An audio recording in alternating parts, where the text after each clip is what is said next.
Hi, so today I'm going to talk about fire investigators, fire marshals. So, fire marshal, fire investigator duties, they're a peace officer, so a law enforcement officer. And duties basically include doing building inspections, issuing citations. For example, issuing citations when someone's shooting off illegal fireworks on 4th of July. They patrol around and they keep those people in check, obviously.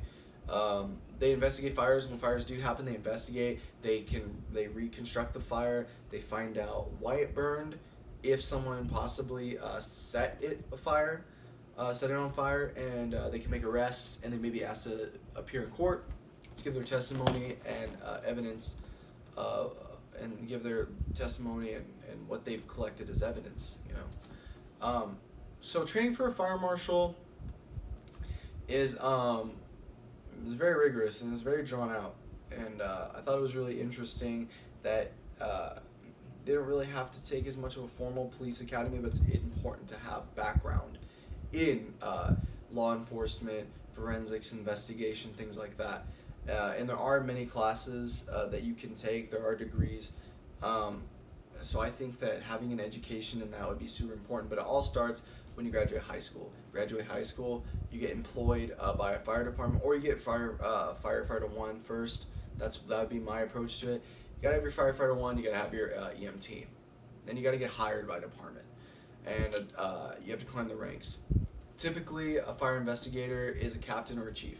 Now, not like a chief of a division or a battalion. They're not a captain of a company, but they are that rank because they've climbed the ladder. They've earned the experience. They have the experience, and they've earned that rank. And now they are respected as a captain in chief. So, basically, fire arson investigator training. Um, some departments might make you take at least a 2 year fire arson investigator academy or training program, teach you all the basic skills.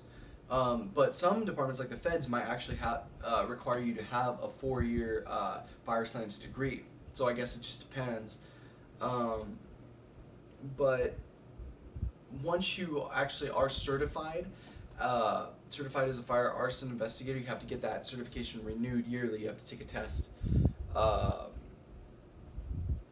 I actually went online and I found the test on International Association of Arson Investigators, and it was giving me some information. It said that yes, you do have to have it. You have to score at least 70, at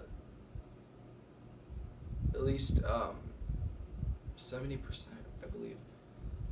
Um, anyways, um, they gave all like the basic requirements for the actual test, and so yeah, you have to keep getting recerted, which makes sense. That applies to anything. That applies to any sort of cert that you might have, be it EMT, fire marshal, things like that. Anyways, those are the basic training requirements of a fire marshal, fire investigator.